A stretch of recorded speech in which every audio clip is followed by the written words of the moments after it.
اہل مکہ نے جو سلوک کیا وہ کسی سے بھی مخفی نہیں ہے. پتھر مارے، گڑھے کھودے، کانٹے بچھائے، اوجریاں ڈالی، اپنے گھروں کے کوڑے لا کے حضور کے گھر کے سامنے رکھ دیے.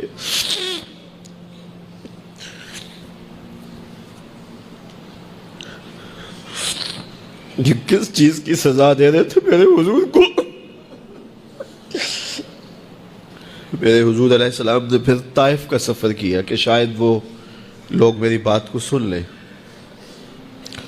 لیکن انہوں نے جو دردناک سلوک کیا وہ بھی تاریخ کا ایک انتہائی دردناک باب ہے. انہوں نے اوباشوں کے ہاتھوں میں پتھر دیے اور جس راستے میں میرے حضور نے گزرنا تھا ان کو اس راستے پہ کھڑا کر دیا اور کہا ان پہ سنگ زنی کرو، اور وہ آقا کریم پہ پتھر مارتے، حضور کے پاؤں پہ پتھر مارتے. آقا کریم علیہ السلام پاؤں اٹھاتے تو وہ دوسرے پاؤں پہ مارتے. پھر حضور شدت درد سے بیٹھ جاتے تو ان کے دو غنڈے دائیں بائیں سے آگے بڑھتے اور حضور کو کندھوں سے پکڑ کے اٹھاتے، پھر سنگ باری کرتے.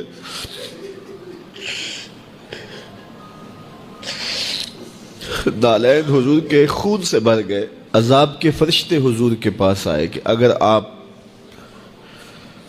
بد دعا بول دیں تو ابھی ہم ان پہاڑوں کو جوڑ دیتے ہیں اور یہ طائف کے لوگ پس جائیں گے ان پہاڑوں کے درمیان،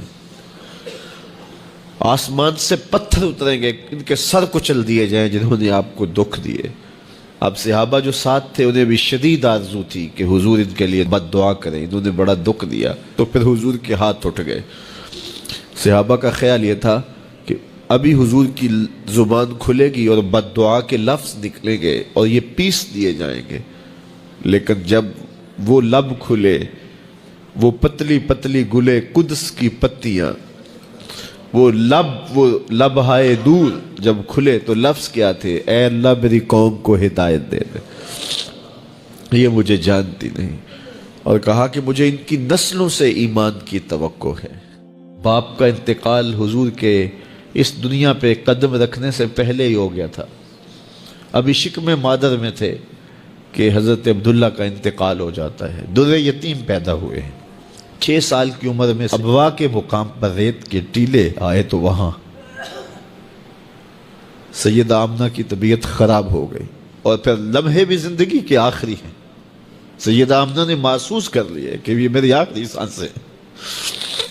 سیدہ پاک نے حضور کے سر پہ ہاتھ رکھا اور روتے ہوئے کہا کہ بیٹا ہر نئی چیز نے پرانا ہو جانا ہے، ہر باقی نے فنا ہو جانا ہے.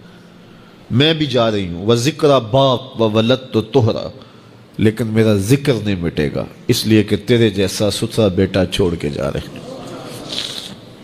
یہ آخری لفظ تھے سیدہ پاک کے کہ سیدہ آمنہ سلام اللہ علیہا کا انتقال ہو گیا. خیر حضور ماں سے لپٹ گئے. امی آپ آگے بولتی نہیں ہیں، لیکن خاموش ہو گیا تھا چمن بولتا. حضور نے وہیں پھر اپنی ماں کی تدفین کی. تدفین کے بعد ام ایمن کے ساتھ سواری پر بیٹھ جاتے ہیں اور چمٹ جاتے ہیں ام ایمن کے ساتھ، اور وہ جا کے حضرت عبد المطلب کے سپرد کر دیتی ہیں. تو حضرت عبد المطلب حضور کو آغوش میں لے کے بڑا روئے اور ام ایمن سے کہا کہ میرے اس بیٹے کا تم نے خاص خیال رکھنا ہے. اور پھر انہوں نے اتنا خیال رکھا کہ میرے حضور فرمایا کرتے تھے ام ایمن میری ماں کے بعد میری ماں ہے. 2 سال کے بعد حضرت عبد المطلب کا بھی انتقال ہو گیا.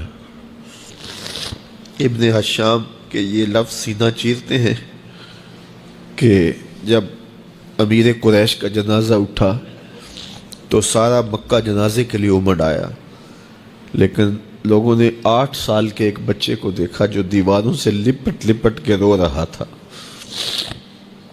آج یہ سہارا بچھن گیا تھا. پھر چچا کی کفالت میں آئے. پھر ایک وقت آیا کہ وہ بھی اس دنیا کو چھوڑ گئے، اور اسی سال حضور کی اہلیہ کا انتقال بھی ہوا، اور اس سال کا نام عام الحزن، دکھوں کا سال رکھا. جو امت کے حق تھے حضور نے وہ ادا کیے. لیکن امت کے ذمے جو حقوق تھے پیغمبر کے لیے، آج امت نے سوچنا ہے کہ امت نے کیا وہ حقوق پورے کیے؟ جس طرح طائف کے بازاروں سے لے کے مکے کی گلیوں تک اذیتیں سہی، تکلیفیں گوارا کی، مقاومتیں، مخالفتیں، نکتہ چینیوں کے طوفان، ناموافق حالات کے جکڑ، اذیتیں، کسے ہوئے آوازیں، کیا کچھ نہیں تھا۔ ذرا پلٹ کے مکے کی تاریخ تو دیکھو، حضرت سمیہ کے بدن میں اترتا ہوا خنجر تو دیکھو، حضرت یاسر کو تڑپ کے جان دیتے ہوئے تو دیکھو، اور پھر دیکھو کہ میرے اور آپ کے آقا و مولا کس طرح سے عزم و ثبات کے ساتھ، کس طرح تندہی کے ساتھ، کس طرح اللہ کے پیغام کے ابلاغ کے لیے کوشاں رہے۔ گھر میں فاقے تھے، کئی دن تک چولہا نہیں جلا، لیکن تبلیغ کے تسلسل میں فرق نہیں آیا، اور پھر تبلیغی عمل کو کسی غرض سے بھی ملوث نہیں ہونے دیا۔ لا اسألکم علیہ اجرا اس پہ شاہد عادل ہے۔ قیامت تک اپنی نسل کے لیے صدقہ بھی حرام کر دیا، زکوٰۃ بھی حرام کر دی، کہ میری نسل بھی تم سے کچھ نہیں لے گی، میں محض اللہ کی رضا کے لیے تم تک پیغام حق کا ابلاغ کیا ہے۔ جو حق تھا حضور کے ذمے امت کا، اس کو ادا کیا۔ اب امت کے ذمے جو حق ہیں، ذرا امت ایک لمحے کے لیے سوچے کہ وہ حق ادا کیا۔ سب سے پہلا حق جو امت کے ذمے عائد ہوتا ہے وہ ہے ایمان بالرسول، نبی پر ایمان لانا۔ ایمان لانے کا مطلب کیا ہے؟ تسلیم کردن، گردن نہادن، سر تسلیم خم کر دینا، یہ ہے ایمان۔ اپنی خواہش ترک کر کے جس کو مان لیا ہے اس کے لیے گردن جھکا دینا۔ تیرے ہندیاں سندیاں محبوبہ، میں کافر ہوا جے میں ہوا۔ دوسرا تقاضا اتباع ہے، اور وہ ایمان کا تقاضا بھی ہے۔ رسول کو ماننے کا مطلب یہ ہے کہ رسول کی مانی بھی جائے۔